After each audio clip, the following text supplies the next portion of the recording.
जय हिंद। आज घटाव का दूसरा पाठ हम लोग पढ़ेंगे। इस घटाव को कर्जा, ऋण, उधार या पैंचा वाला भी घटाव कहते हैं। सबसे पहले हम सिंपल वाला 2 अंक वाला घटाव समझेंगे, फिर धीरे धीरे जैसे जैसे समझिएगा बढ़ते जाएंगे। देखिए इसमें होगा क्या, ऊपर वाला से बड़ा हो जाएगा नीचे वाला। जैसे कि 8 है तो 8 से बड़ा है 9, तो कभी घट सकता है नहीं। क्यों? क्योंकि मानिए कि 8 रुपया है, 8 रुपया में से हमको निकालना है 9 रुपया, तो 8 रुपया कम होता है तो घटेगा ही नहीं, इसलिए यहाँ पर ही उधार लिया जाता है। अब उधार लेते समय 2 बात आप याद रखिएगा। जैसे कि 8 को हम समझने के लिए बगल में लिख देते हैं। अब ये जो 8 है अपना बगल वाला से मांगेगा उधार, तो कितना मांगता है? 1।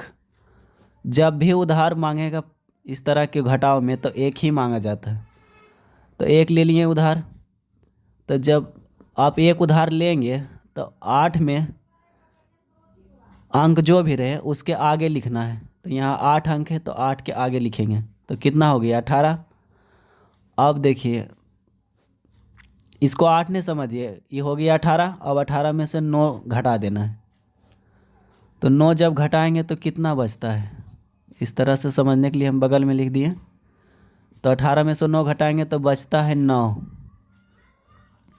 जिनको अभी भी नए घटाव बढ़िया से बनाने आता होगा तो लाइन खींचकर भी घटा लीजिएगा। 18 लाइन खींचिएगा इस तरह से और उसमें से 9 लाइन काट दीजिएगा, तो देखिएगा कि 9 ही बचता है। अब देखिए पहले ई था 9, लेकिन जब ई 1 इनको उधार दिए 8 को, तो अब यहाँ पर ये 9 नहीं है, तो कितना बचेगा? जब 9 से हम 1 निकाल देंगे तो 8 बचेगा। तो यहाँ समझने के लिए हम 8 लिख दिए। तो अब यहाँ पर इसे हम 8 में से 8 को घटाएंगे। तो पहले बताए थे कि जितना रहेगा उतना घटा लेते हैं, तो 0 बचता है। तो 8 में से 8 घट जाएगा तो क्या बचेगा? 0। कहने का मतलब कुछ नहीं बचता है, कुछ नहीं बचता है तो 0 बचता है। तो ये बन गया। दूसरा सवाल अब समझते हैं। यहाँ देखिए 5 है और 5 में से 5 घटा देंगे, तो यहाँ पर ही देखिए घट रहा है। कितना घट रहा है? तो कुछ नहीं बचेगा तो 0। यहाँ हमको पैंचा लेना नहीं पड़ा क्योंकि 5 है, 5 लाइन खींचेंगे और इसमें से 5 लाइन काट देना, 1 2 3 4 5, तो 0 बचा। यानी कि बराबर पर आप पैंचा नहीं लीजिएगा। दूसरा देखिए 6 है और नीचे 9, तो नीचे वाला बड़ा हो गया तो फिर यहाँ पर ही बकाया मांगना पड़ेगा। तो 6 के बगल में कितना है? 7। 7 पैंचा देगा 6 को 1। यहाँ समझने के लिए हम 6 को ऊपर लिख देते हैं। 7 से 1 पैंचा लेगा तो कितना हो जाएगा? पहले बताए थे कि आगे निकला है, तो आगे लिखेंगे तो हो जाएगा 16। अब 16 में से 9 को घटा देना है, तो कितना बचेगा? 7। अब यहाँ देखिए ये पहले था 7, लेकिन 6 को जब 1 पैंचा दिया तो अब ये 7 नहीं रहा, 6 बच गया। अब 6 में से कितना नीचे है? 3, तो 3 हमको घटाना है। तो 6 में से 3 घटाइएगा तो 3 बचेगा।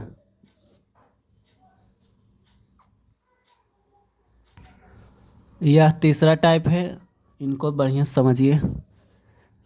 ये कितना है? 5 और 9 है नीचे, नहीं फिर बड़ा है हो गया, तो 5 मांगेगा 7 से 1 पैंचा, तो समझने के लिए हम 5 को ऊपर लिख देते हैं। इनसे 1 मांगेगा तो आगे लिख देंगे, तो कितना हो जाएगा? 15। अब 15 में से 9 घटाइएगा तो बचेगा 6। अब यहाँ देखिए ये 7 पहले था, अब बचा 6, तो 6 यहाँ समझने के लिए लिख देते हैं। अब यहाँ 6 है और नीचे कितना है? 8, तो 8 बड़ा है 6 से, फिर नहीं घटेगा। तो 6 जो है मांगेगा 8 से 1 पैंचा, तो कितना हो जाएगा 16। जब आगे एक अंक लिखेंगे तो 16 हो जाएगा। 16 में से 8 घटाइएगा तो बचेगा 8। अब ये 8 पहले से था, लेकिन जब 1 दिया उधार तो बच गया ये 7। 7 में से अब नीचे 3 है, 3 घटाइए तो बचेगा 4।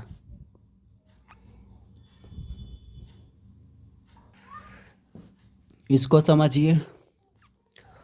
ये है 0, 0 में से कितना घटाना है 8, तो फिर 8 बड़ा हो गया 0 से, तो यहाँ से पैंचा मांगेगा, तो 0 मांगेगा। 0 के बगल में कितना है 0, तो बताइए 0 मांगा है 0 से पैंचा, तो ये पैंचा इसको दे सकता है नहीं। क्यों? क्योंकि खुद इसके पास कुछ भी नहीं है।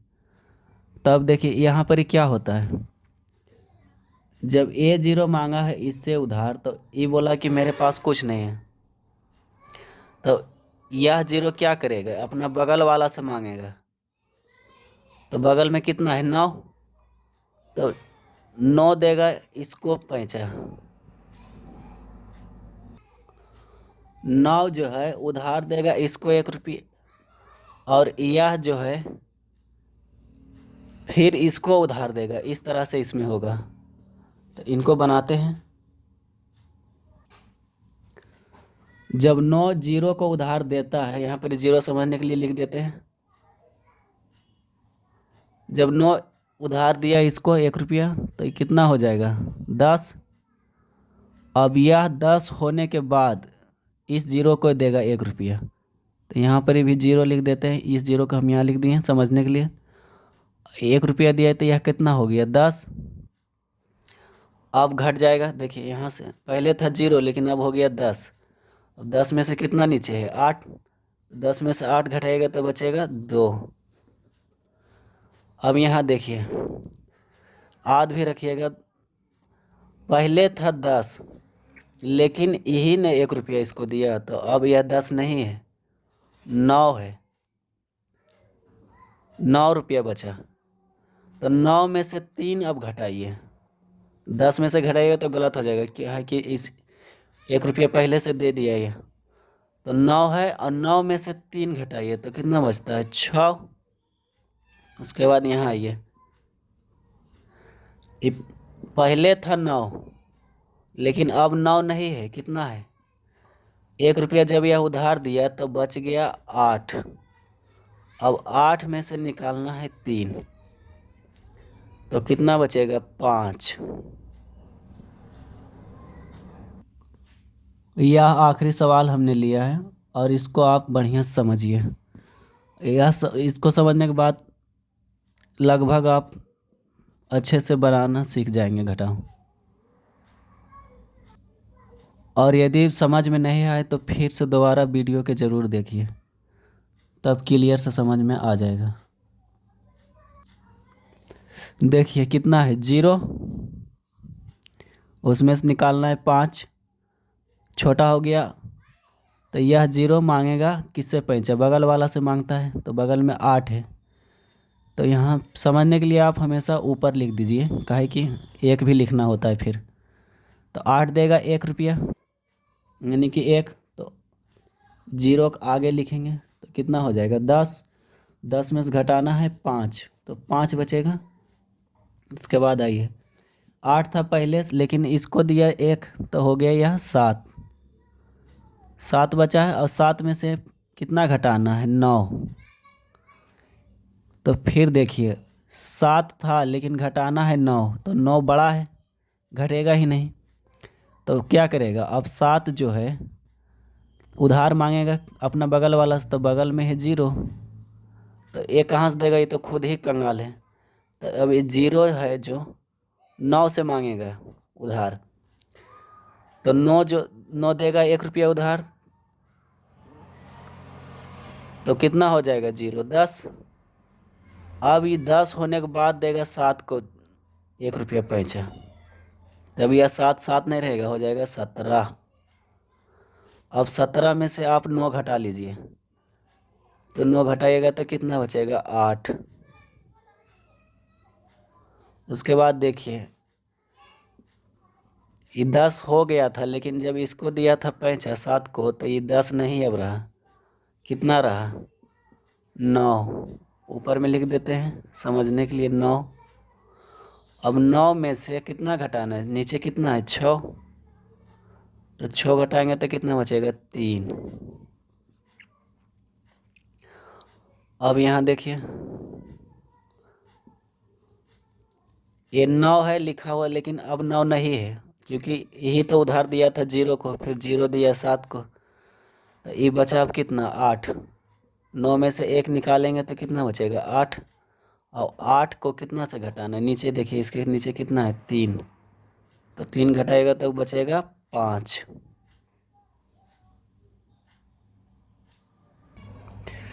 यह मैंने आपके रिवीजन के लिए 6 सवाल दिए।